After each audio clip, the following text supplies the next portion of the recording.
प्रिय विद्यार्थियों, मेरा नाम है प्रहलाद कुमार और मैं नेहरू इंटर कॉलेज सिमरी सुकरौली कुशीनगर में सामाजिक विज्ञान पढ़ाता हूँ।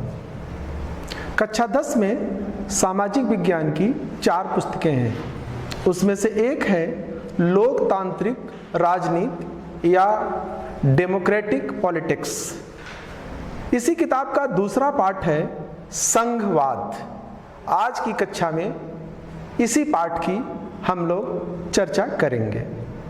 विद्यार्थियों, पाठ 1 में हमने देखा कि सरकार के विभिन्न स्तरों के बीच सत्ता का ऊर्ध्वाधर विभाजन लोकतंत्र में सत्ता की साझेदारी का प्रचलित रूप है। आज के पाठ में सत्ता के साझेदारी के इसी रूप को हम विस्तार से पढ़ेंगे। वास्तव में इसी को संघवाद कहा जाता है। पाठ शुरू करने के पहले पाठ के प्रमुख बिंदुओं के बारे में हम चर्चा करते हैं। संघवाद पाठ को हम 2 भागों में रख रहे हैं, भाग 1 और भाग 2। भाग 1 में चर्चा के बिंदु होंगे, पहला संघवाद क्या है, दूसरा संघवाद की प्रमुख विशेषताएं, तीसरा भारत में संघीय व्यवस्था और चौथा संविधान द्वारा शक्तियों का विभाजन।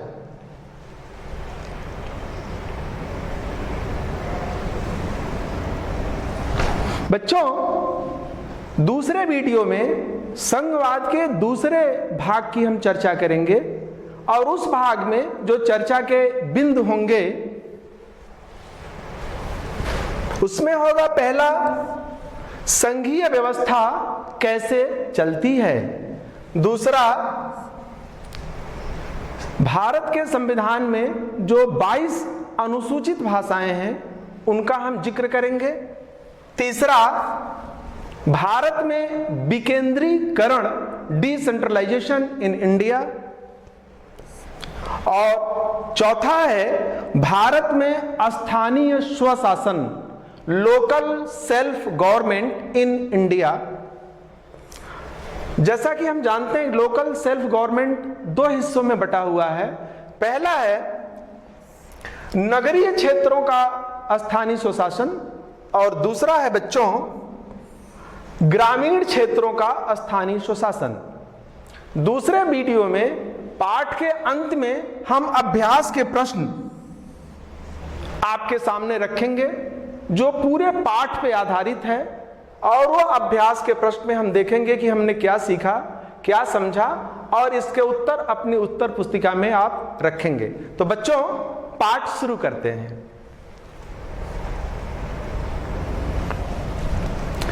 संघवाद क्या है? सत्ता की साझेदारी के आधार पर सरकारें 2 प्रकार की होती हैं।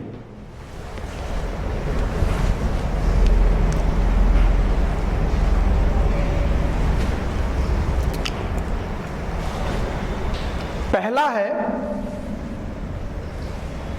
एकात्मक सरकार या एकात्मक शासन, और दूसरा है बच्चों संघात्मक शासन या संघात्मक सरकार। एकात्मक सरकार में सारी शक्तियां केंद्र के हाथों में जाकर के समा जाती हैं।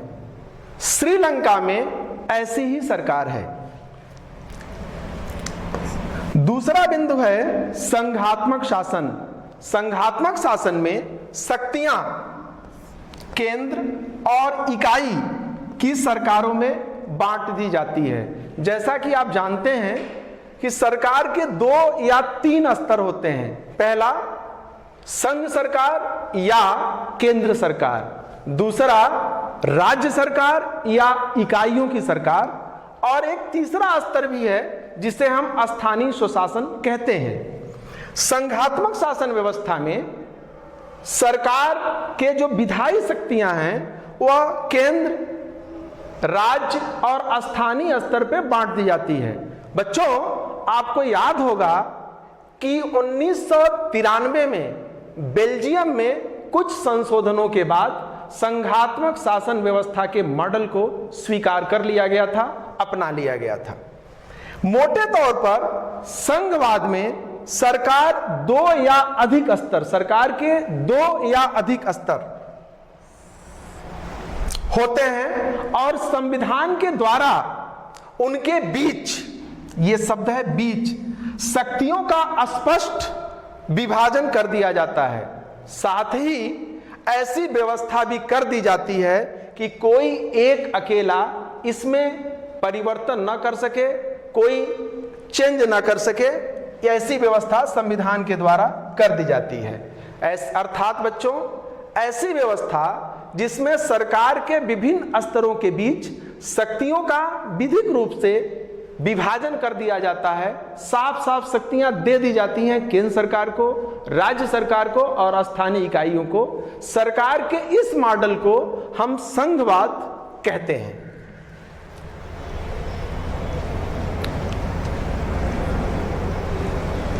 बच्चों, आपके सामने ये विश्व का मानचित्र है। इस मानचित्र में आप साफ साफ देख सकते हैं कि इस मानचित्र में जो लाल रंग से जो दिख रहा है, ये वे देश हैं जिन देशों ने संघीय व्यवस्था के मॉडल को स्वीकार किया है। पूरे विश्व में लगभग 25 देशों में संघीय व्यवस्था का मॉडल काम करता है। और आपको जान करके रोचक लगेगा ये कि लगभग 40% जनसंख्या विश्व की गवर्न होती है संघीय मॉडल के द्वारा। इस मानचित्र में जो रेड कलर से दिखाया गया है, वहां संघीय शासन व्यवस्था है। बच्चों, इस मानचित्र को आप गौर से देखिए और हिंदुस्तान को ढूंढिए। ये भारत है, ये ऑस्ट्रेलिया है, ये रशिया है, ये बड़े देश हैं, ये कनाडा है, यूएस है। ये जो रेड कलर से दिखाया गया है, यहां पे संघीय व्यवस्था का मॉडल काम करता है।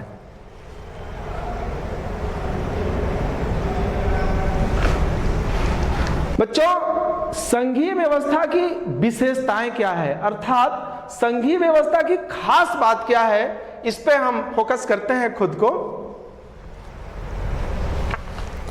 जैसा कि मैंने पहले बताया कि संघीय व्यवस्था में सरकार के 2 या अधिक स्तर होते हैं, यह इसकी पहली विशेषता है। संघीय व्यवस्था में सरकार के 2 या अधिक स्तर होते हैं। संघीय व्यवस्था का जो मॉडल है, उसकी यह पहली विशेषता है। दूसरी विशेषता है कि सरकार के 2 या 3 जो भी स्तर हों, ये भी सभी सरकारें एक ही नागरिक समूह पर शासन करती हैं। केंद्र सरकार या राज्य सरकार या स्थानीय सरकारें, ये जो तीनों सरकार है, ये तीनों सरकार एक ही नागरिक समूह पर शासन करती हैं। ये इसकी ये दूसरी विशेषता है। अगली विशेषता है संघवाद की कि संविधान के द्वारा इन सरकारों के बीच मतलब कौन सरकार? केंद्र सरकार, राज्य सरकार और स्थानीय सरकार। इन सरकारों के बीच सरकार के द्वारा शक्तियों का स्पष्ट बंटवारा कर दिया जाता है। साफ साफ बता दिया जाता है कि केंद्र सरकार के पास कौन सी विधायी शक्तियां हैं, राज्य सरकार के पास कौन सी विधायी शक्तियां हैं और जो स्थानीय स्वशासन है उनके पास कौन शक्तियां हैं। यह संविधान के द्वारा बिल्कुल साफ लिख दिया जाता है, बता दिया जाता है। यह इसकी तीसरी विशेषता है। अगली विशेषता है कि इतना कुछ करने के बाद भी यदि केंद्र सरकार, राज्य सरकार और स्थानीय सरकार के बीच कोई टकराव पैदा होता है, तो ऐसी दशा में सुप्रीम कोर्ट को रेफरी की भूमिका में रखा गया है। अर्थात किसी टकराव की दशा में सुप्रीम कोर्ट उनके बीच पंच की भूमिका में है कि वही बताएगा कि कौन पावर किसके पास है। अर्थात संविधान के द्वारा जो शक्तियों का बंटवारा किया गया है, उस बंटवारे में कोई इफ और बट होता है तो उसका सारी समीक्षा, उसका फैसला और उसका निर्णय सुप्रीम कोर्ट या सर्वोच्च न्यायालय देगा। एक बात और है बच्चों जो बहुत महत्वपूर्ण है संघवाद की विशेषता में। संघवाद का जो मॉडल है उसमें ऐसी व्यवस्था की गई है कि भविष्य में सरकार के ये जो 2 या 3, कहीं 2 है बेटा कहीं 3 है, ये 2 या 3 स्तर अकेले इस व्यवस्था को बदल ना पाए, ये सिस्टम डाला गया है। ये इसकी खास बात है जिसको मैं साफ दिखा रहा हूं यहां कि कोई भी सरकार अर्थात केंद्र सरकार या राज्य सरकार अकेले जो इसके प्रोविजंस हैं, इन प्रोविजंस को अकेले, इन प्रावधानों को या इन व्यवस्थाओं को अकेले बदल नहीं सकती है। यह व्यवस्था संघवाद में डाला गया है। तो यह मोटे तौर पे 5 विशेषताएं हमने बताई।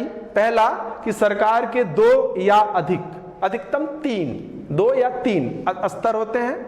दूसरी विशेषता है कि ये तीनों स्तरों वाली सरकार एक ही नागरिक समूह पर शासन करती है। अगली बात है कि संविधान के द्वारा इन सरकारों के बीच जो पावर्स हैं, जो शक्तियां हैं, जो ताकत हैं, उसका साफ साफ विभाजन कर दिया जाता है। चौथी बात है कि कोई भी सरकार का कोई भी स्तर ये जो प्रावधान बताए गए हैं इसको अकेले नहीं बदल सकती है। अब पांचवी बात कि फिर भी यदि कोई विवाद होता है या कोई विवाद की गुंजाइश भी होती है तो सर्वोच्च न्यायालय को रेफरी की भूमिका में रखा गया है और उसका फैसला अंतिम और सर्वमान्य होता है।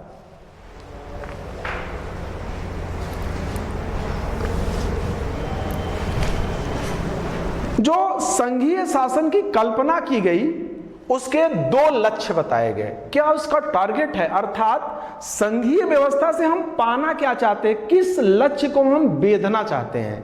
तो 2 बातें बताई गई। पहला, देश की एकता बनी रहे, पहली बात। और दूसरा, क्षेत्रीय विविधताएं जो हैं, जाति है, धर्म है, संप्रदाय है, भाषा है, समूह है, इनके बीच आपसी तालमेल, आपसी सामंजस्य बना रहे और इन विविधताओं का सम्मान रहे, आदर रहे। ये इसका दूसरा टारगेट या दूसरा लक्ष्य या दूसरा गोल बनाया गया संघवाद का। अर्थात संघीय शासन व्यवस्था के 2 लक्ष्य हैं। पहला, देश की एकता और अखंडता, और दूसरा, क्षेत्रीय विविधताओं का आदर। दूसरा बिंदु है आदर्श संघीय व्यवस्था का मूल मंत्र क्या है। ये जो आदर्श संघीय व्यवस्था है इसका मूल मंत्र क्या है। 3 मूल मंत्र हैं इसके। पहला, ईमानदारी, ऑनेस्टी। बच्चों आपने पढ़ा होगा कि honesty is the best policy. तो ये पहला जो मूल मंत्र है इसका वह है ऑनेस्टी। दूसरा है आपसी भरोसा। जो विभिन्न तरह के लोग हैं देश के भीतर, उनके बीच आपस में भरोसा रहे, आपस में विश्वास रहे, ये इसका दूसरा मंत्र है। और इसका तीसरा मंत्र वह है जो देश में क्षेत्रीय विविधताएं हैं, जो विभिन्न कलर हैं, विभिन्न रंग हैं, जो विभिन्न तरह के फूल खिले हैं देश में, सबका आदर रहे, सबका सम्मान रहे और सबको बराबर रूप से एक नजर से देखने की कोशिश है संघीय व्यवस्था में। इसीलिए इस आदर्श संघीय व्यवस्था का ये 3 मंत्र बताया गया है। ईमानदारी, आपसी भरोसा या आपसी विश्वास, और तीसरी बात क्षेत्रीय विविधताओं का आदर। चलो बेटा देखते हैं इसके आगे क्या होता है।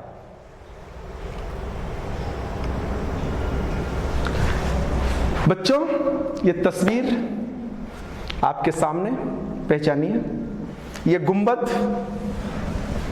पहचानिए, कोशिश करिए पहचानने का। बिल्कुल सही पहचाना, ये भारत का सुप्रीम कोर्ट है, भारत का सर्वोच्च न्यायालय है। कहां है बेटा ये, अनुमान लगाइए, भारत का सर्वोच्च न्यायालय कहां है। बिल्कुल सही, आपका अनुमान बिल्कुल सही है, भारत का सर्वोच्च न्यायालय नई दिल्ली में है। ये तस्वीर भारत के सर्वोच्च न्यायालय का। अब आप सोच रहे होंगे ये तस्वीर संघवाद में मैंने दिखाया क्यों आपको? ये जो संघवाद का पाठ है, इस पाठ में सर्वोच्च न्यायालय तो हम लोग पढ़ नहीं रहे हैं, लेकिन संघवाद के पाठ में ये भारत का जो सर्वोच्च न्यायालय नई दिल्ली में स्थित है, इसकी तस्वीर, इसका विजुअल्स मैंने आपके सामने क्यों रखा? इसलिए रखा कि जो भारत का पूरा सिस्टम है, भारत का जो संघवाद है, इसमें जो शक्तियां हैं, जिनकी 3 सूचियां बनी है, जिसके बारे में केंद्र सूची है, राज्य सूची है और समवर्ती सूची है, जिसके बारे में हम अभी आपसे आगे चर्चा करेंगे।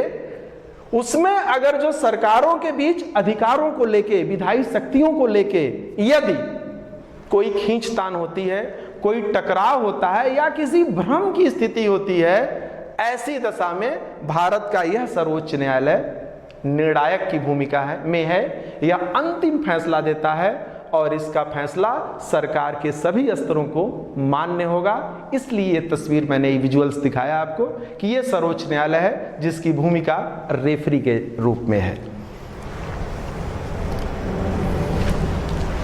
अब हम देखते हैं कि ये जो संघीय व्यवस्था है, ये भारत में कैसे काम करता है।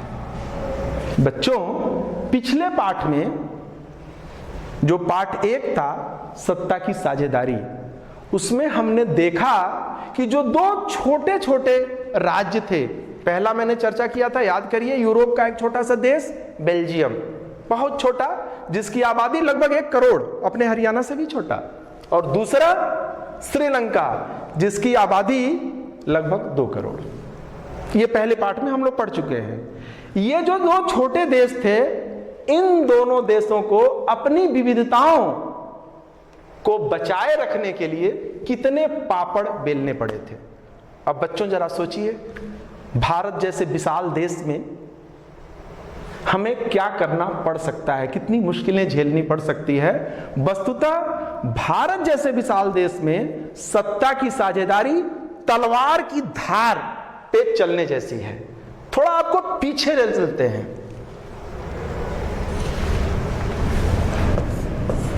1947, याद करिए बेटा, क्या हुआ था? 1947 में भारत आजाद हुआ था। 1947 भारत के आजादी का बरस। एक तरफ बिल्कुल ताजी ताजी आजादी का स्वाद चख रहे भारतीय, और दूसरी तरफ विभाजन का दंश। ऐसे में जो हमारे संविधान के कुशल शिल्पी थे, उन्होंने जो मॉडल अपनाया देश में, उन्होंने जिस मॉडल की वकालत की, वह था संघवाद। लेकिन संविधान में जो बात लिखी गई कि भारत को राज्यों का संघ माना गया, लेकिन हमारे संविधान के शिल्पी जिस मॉडल की वकालत कर रहे थे, जिस रास्ते पे चल रहे थे, उसकी मंजिल संघवाद ही था और अंत में वहीं पहुंचे। भारत जैसे, जैसा स्क्रीन पे आप देख रहे हैं, भारत जैसे बड़े देश में जहां कई भाषाओं, धर्मों, क्षेत्रों और विचार समूह के लोग रहते हैं, वहां हमारे संविधान के शिल्पियों ने 2 स्तरों वाली शासन व्यवस्था की बुनियाद डाली। मूल रूप से 2 स्तर, केंद्र या संघ सरकार और दूसरा राज्य या इकाइयों की सरकार, जिसे संघ सरकार और दूसरा राज्य सरकार या इकाइयों की सरकार कहा गया। 45 वर्ष बाद आया 1992, 1992 में संविधान में एक अमेंडमेंट किया गया, एक संशोधन किया गया, और उस संशोधन के द्वारा इसमें तीसरा स्तर भी जोड़ा गया। तीसरा स्तर, और अब मिला के भारत में 3 स्तर हो गए। पहला केंद्र सरकार या संघ सरकार, दूसरा राज्य सरकार या इकाइयों की सरकार, और 1992 में जो तीसरा स्तर जोड़ा गया उसे स्थानीय स्वशासन या लोकल सेल्फ गवर्नमेंट कहते हैं। भारत में संविधान के द्वारा इन तीनों सरकारों के विधायी शक्तियों की 3 सूची, 3 लिस्ट बनाई गई। पहला था केंद्र सूची, दूसरा था राज्य सूची और तीसरा समवर्ती सूची, जिसका वर्णन हम आगे कर रहे हैं।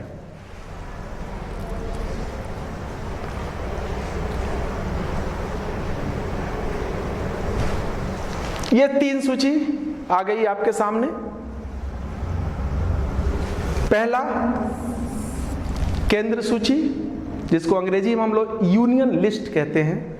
दूसरा है राज्य सूची और तीसरा है समवर्ती सूची। केंद्र सूची, राज्य सूची और समवर्ती सूची। केंद्र सूची में राष्ट्रीय महत्व के विषय हैं, ऐसे विषय, ऐसे टॉपिक रखे गए हैं जिनका नेशनल इंपॉर्टेंस है, राष्ट्रीय महत्व है। कौन कौन वे विषय हैं जो केंद्र सूची में रखे गए हैं? गौर से देखिए। पहला है प्रतिरक्षा, विदेश, बैंकिंग, मुद्रा, रेल। ये ऐसे विषय हैं जो राष्ट्रीय महत्व के हैं, ऐसे विषय जिनकी संख्या कुल मिला के 97 है, 97 है। ऐसे विषय केंद्र सूची में रखे गए हैं। प्रतिरक्षा, विदेश, बैंकिंग, मुद्रा, रेल जैसे विषय रखे गए हैं केंद्र सूची में।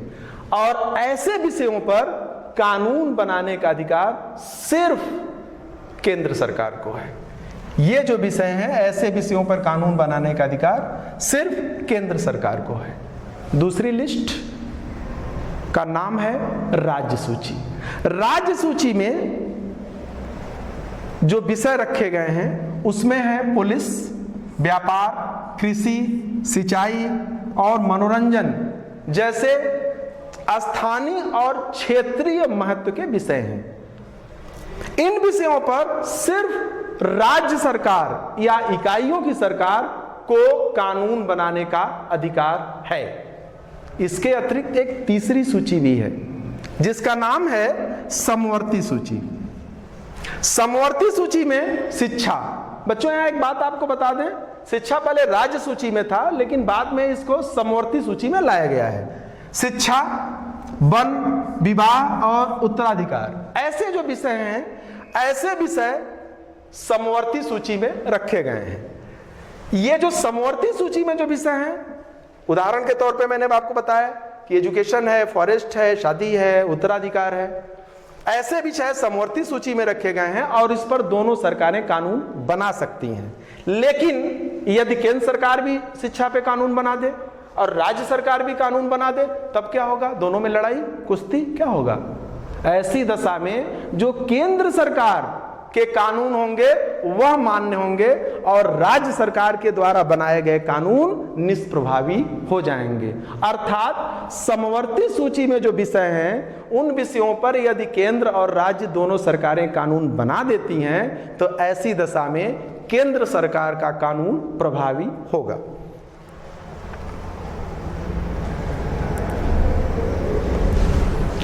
बच्चों ये फ्लो चार्ट आपके सामने है। इन तीनों सूचियों को और क्लियर करने के लिए और स्पष्ट करने के लिए आपके मन पे अंकित हो जाए इसके लिए मैंने एक फ्लो चार्ट बनाया है कि संविधान द्वारा शक्तियों का बंटवारा।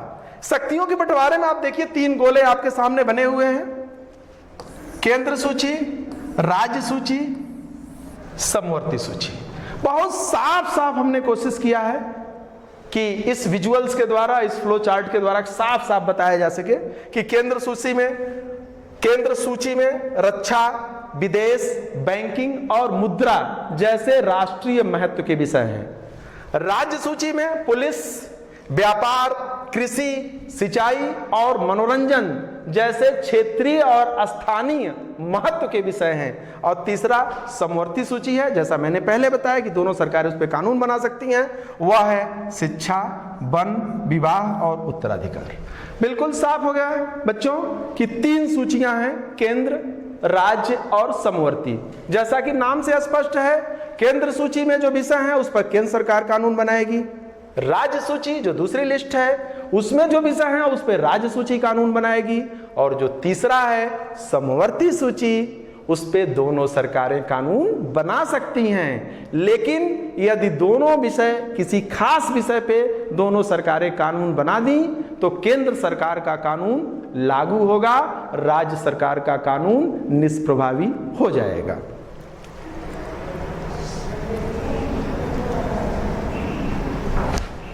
बच्चों, मुझे उम्मीद है कि आज का पाठ आपको अच्छा लगा होगा और आपके पूरे समझ में आया होगा।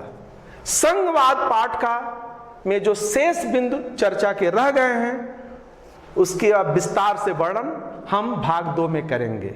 बहुत बहुत धन्यवाद।